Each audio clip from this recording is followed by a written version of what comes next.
আসসালামু আলাইকুম, কি খবর কমার্সিয়ানরা? তো তোমাদের স্বপ্ন যাদের ঢাকা বিশ্ববিদ্যালয়, তাদের একটা কমন প্রশ্ন আমার কাছে থাকে যে ভাইয়া, সি ইউনিট এক্সামে জিপিএ কতটুকু ম্যাটার করে? তোমাদের অনেকেরই হয়তো বা জিপিএ খারাপ, বা তোমাদের অনেকেরই হয়তো বা জিপিএ ভালো। তো এখানে দুই প্রকার দল আছে। এক প্রকার এক প্রকার দল থাকে যারা হচ্ছে তোমার অতি হতাশ দল। হ্যাঁ, এক প্রকার দল থাকে যারা হচ্ছে অতি হতাশ দল। এই হতাশ দলের হয়তো বা কারো এসএসসিতে জিপিএ 5 মিস গেছে। হ্যাঁ, বা কারো হচ্ছে এইচএসসিতে জিপিএ 5 মিস গেছে। আবার থাকে অতি উৎসাহী দল। অতি উৎসাহী দল যারা মনে করো কনফিডেন্স আকাশচুম্বী। হ্যাঁ, দুইটাতেই জিপিএ 5 পেয়েছে। তো এই দুই দলেরই মানে সামনে তোমাদের যে কথাগুলো বলবো সেটা একটু গায়ে লাগবে। তো আশা করি ভিডিওটা শুরু থেকে শেষ পর্যন্ত দেখবে। যারা স্টিল এসএসসির ক্যান্ডিডেট আছো বা যারা কেবল এসএসসিতে আছো, তারাও এই ভিডিওটা দেখে রাখতে পারো, কারণ লক্ষ্য সবার স্থির থাকা উচিত।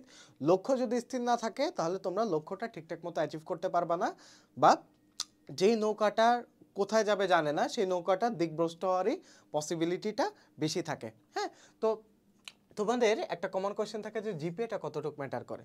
দেখো, আমাদের টাইমে জিপিএটা ভালো ম্যাটার করতো, তার কারণ আমাদের সময় টোটাল পরীক্ষা হতো 200 মার্কে।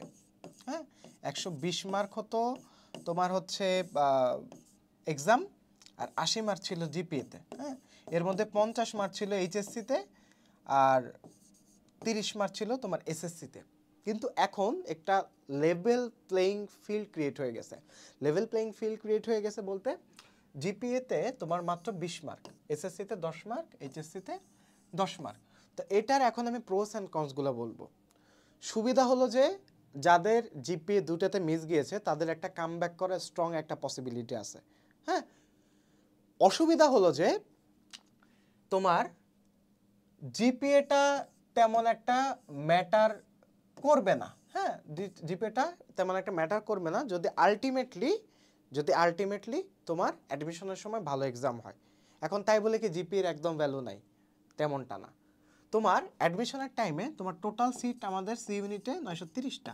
হ্যাঁ, তো মাঝে মধ্যে এমনও দেখা গেছে যে 1 মার্কের জন্য একজনের চান্স হয়নি, বা 0.20 মার্কের ব্যবধানে একজনের চান্স হয়নি। তো ইউনিভার্সিটি এক্সামগুলোতে বা অ্যাডমিশন এক্সামগুলোতে 0.01-এর ভ্যালু অনেক। 0.01-এর ভ্যালু অনেক। তুমি যদি কারো থেকে জিপিএতে 0.01 এগিয়ে থাকো তাহলে তুমি তার থেকে এগিয়ে। কিন্তু ম্যাক্সিমাম সিনারিওতে দেখা যায় যে জিপিএ 5 যারা দুটিতেই পেয়েছে তারা অনেকে কিন্তু ইউনিভার্সিটিতে চান্স মিস করে।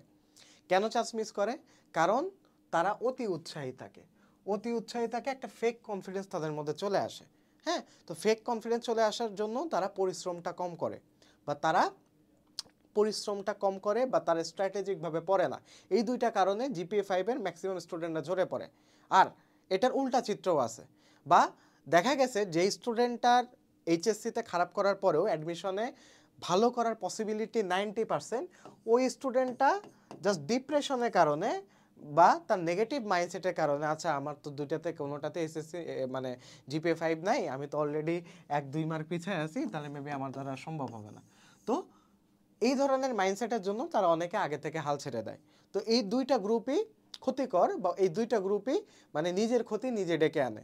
তো তোমার একমাত্র কাজ হচ্ছে জিপিএ 5 পাও বা না পাও, তোমার আলটিমেট টার্গেট হওয়া উচিত এই 100 মার্কের এক্সামের জন্য নিজেকে প্রিপেয়ার করা। হ্যাঁ, এটাতে এফোর্টের কমতি না রাখা।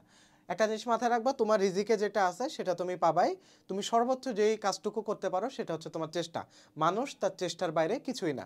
তো তোমরা যারা ঢাকা ইউনিভার্সিটি সি ইউনিটে অ্যাডমিশন ক্যান্ডিডেট আছো, বা যারা হচ্ছে বি ইউনিটের অ্যাডমিশন ক্যান্ডিডেট আছো, যারা ঢাকা বিশ্ববিদ্যালয়ের স্বপ্ন দেখছো, জিপিএ 5 পাও বা জিপিএ 5 না পাও, তোমরা যেই পজিশনে থাকো সেখান থেকে তোমার স্বপ্ন দেখাটা ভোলা যাবে না। এখন থেকেই পরিশ্রম করা শুরু করে দাও।